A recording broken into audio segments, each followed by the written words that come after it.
ආයුෂ බොහෝ වේවා. එන්න අද මාත් එක්ක මගේ මුළු දවසම බලන්නයි යන්නේ. අද ටිකක් පරක්කු වුණා ඇහැරෙද්දී. මට හිතුණා අද උදේම කොළ කැඳ වීදුරුවක් බොන්න ඕනි කියලා. අද නිමාඩු දවසක්නේ. ඉතින් මේ මම මගේ වත්තේ වැවිලා තියෙන මොනර කුඩුම්බිය කොළ ටිකක් කඩාගත්තා. ඒ වගේම කරපිංචක් හැදුවා. ඊට පස්සේ වැල් පෙනර කඩාගත්තා. මේ ඔක්කොම දාලා හොඳ කොළ කැඳ එකක් හැදුවනම් හොඳයි කියලා හිතුණා. කැඳ කියන්නේ අපේ ශරීරය සිසිල් කරන්න අපිට ඉතාම හොඳ ආහාරයක්. ඉතින් මං කොළ කැඳ බොන්න හරිම ආසයි. මේ කොළ කැඳ අපේ ශරීරය නිවනවා වගේම අපේ කොණ්ඩෙටත් ඉතාම හොඳයි. ඉතින් පුළුවන් හැම වෙලාවකම කොළ කැඳ වීදුරුවක් බොන්න මම පුරුදු වෙලා ඉන්නවා. ඉතින් මුල්ම කොටස බුදුන්ට පූජා කරන්න එපයි. මම මුලින්ම මල් ටිකකුත් වත්තෙන්ම කඩාගෙන මගේ කොළ කැඳ එකේ මුල්ම කොටස බුදුරජාණන් වහන්සේට පූජා කරන්නයි මේ හදන්නේ. ඒක හරීම හිතට නිවනක් දෙන වැඩක්. මං හරි ආසයි බුදුන්ට හැම වෙලේම පුළුවන් හැම වෙලාවකම මගේ අතින් පිරිසිදුව හදන ආහාර පිළියෙල කරලා පූජා කරන්න. ඇත්තටම අපි කාර්යබහුල නිසා අපිට අපේ හිත නිවා ගන්න, හිත සනස ගන්න මේ බුදුන් වඳින එක කරන්න වෙලාව නැති වෙන අවස්ථා තියෙනවා. ඒත් පුළුවන් හැම වෙලාවකම ඒක කරන්න. ඊට පස්සේ ඔන්න මම මගේ කොළ කැඳ වීදුරුව බොන්නයි මේ හදන්නේ.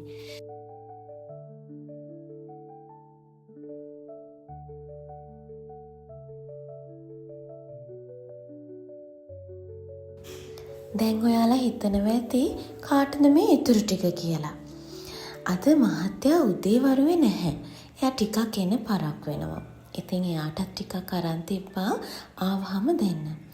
කොළ කැඳ වීදුරුව බොන ගමන් මගේ මේ චූටි පැටව දෙන්නත් එක්කත් කාලය ගත කරන්න මම හරිම ආසයි. නිවාඩු දවසට විතරයි ඉතින් මට මේගොල්ලන්ත් එක්ක පොඩ්ඩක් හුරතල් වෙන්න තියෙන්නේ. එයාලා හරි ආසයි මාත් එක්ක හොරතල් වෙන්න. ඔය පේනවනේ ළඟටම වෙලා ඉන්නවා මම ගෙදර ඉන්න දවස් නම්.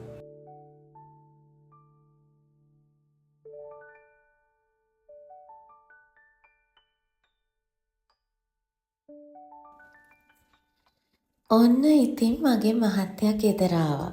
ගෙදර එනකොට ඉතින් මට මොනවම හරි අරන් එනවා. ටිපි ඉතින් මගේ ප්‍රියතම කඩචෝරුව. පර්ෆියුම් එකකුත් ගෙනල්ලා තිබුණා. ඒක දීලා තියෙන්නේ කවුද දන්නවද? එයාගේ අක්කා. එයා මේ ආවේ රත්නපුරේ ගිහිල්ලා. එයාලගේ අම්මලාගේ ගෙදර ගිහිල්ලා.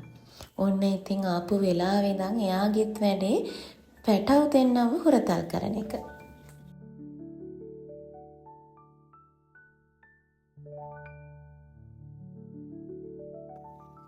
අපිට ආදරණීයන් මුණ ගැහෙනක කොච්චර වාසනාවක්ද. මගේ මහත්තයාගේ ගෙදරින් ඔන්න මට රසම රස කෑම වේලකුත් එවලා තිබුණා.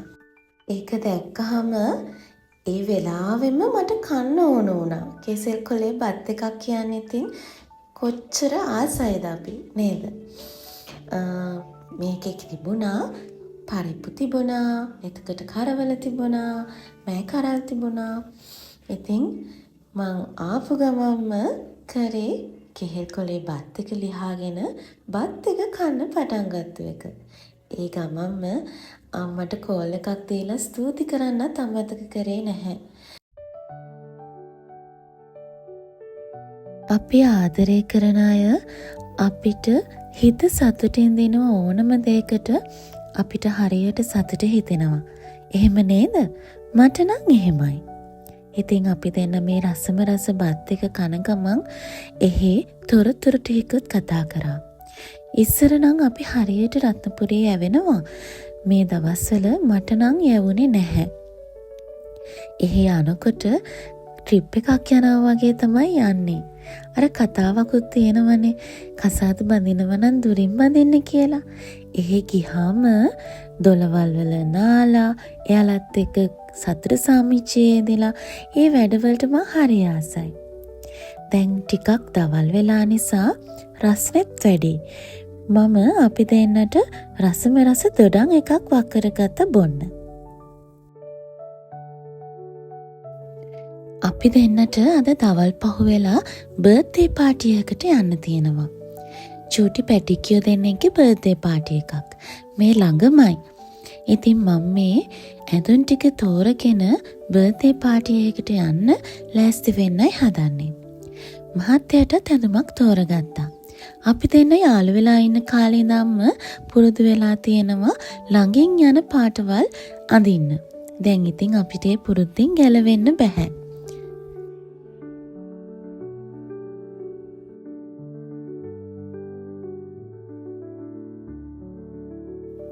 ඔන්න ඉතින් දැන් අපි දෙන්න ලෑස්ති වෙලා ඉවරයි. අපි දෙන්න යන්නයි හදන්නේ. යන්න කලින් ඇත්තටම අපිට පැටිකියෝ දෙන්නට තෑගි ගන්න බැරි වුණා. ඉස්සෙල්ලම අපි දෙන්නත් එක්ක යනවා පැටිකියෝ දෙන්නට තෑග්ගක් ගන්න. තෑගි අරගෙන තමයි බර්ත්ඩේ පාටි එකට යන්න වෙන්නේ. ඔන්න අපි තෑගි ගත්තා. ලස්සන බෑග් දෙකක් ගත්තා. අපි ඉන්නේ කළුතරනේ. මේ කඩේට අපි පළවෙනි වතාවට තමයි ගියේ. ඇත්තටම ගොඩක් බඩු අඩුවට තියෙනවා. ආයෙත් යන්න ඕනේ. ලස්සන බෑග්ස් ටිකක් ගන්න පුළුවන් මේ කඩේට ගියොත්. බුදු අම්මේ ඒ බර්ත්ඩේ පාටි එකේ හිටපු සෙනගක්. ඒ අතරේ HFC එකේ සෙට් එකක් මේ බර්ත්ඩේ පාටි එකේ හිටියා. ඉතින් අපි ඔක්කොම ගෲප් ෆොටෝ එකක් ගත්තා. ඊට පස්සේ අපි ඉතින් සින්දු දෙක තුනකුත් කියලා ඒ අයත් එක්ක සතුට සාමිච්චයේ දෙන ගමන් ඒ පාටි එක වින්දා. ඊට පස්සේ ඔන්න අපිට කේක් කපන වෙලාව ආවා. මේ ඉන්නේ අපේ බර්ත්ඩේ පාටි එකේ චූටි පැටිකියෝ දෙන්න. සෙනග අස්සෙන් කොහොම හරි මම වීඩියෝ එකකුත් ගත්තා ඔන්න.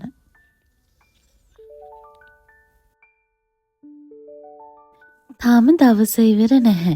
අපි දෙන්න ඊට පස්සේ ගියා ධර්ම යුද්ධය බලන්න. ඔයාලා තාම ධර්ම යුද්ධය 2 කොටස බලන්න ගියේ නැද්ද? අනිවාර්යයෙන්ම යන්න. ඒක හරියම ලස්සන ෆිල්ම් එකක්. පවුල හැමෝමත් එක්කම බලන්න පුළුවන් ෆිල්ම් එකක්.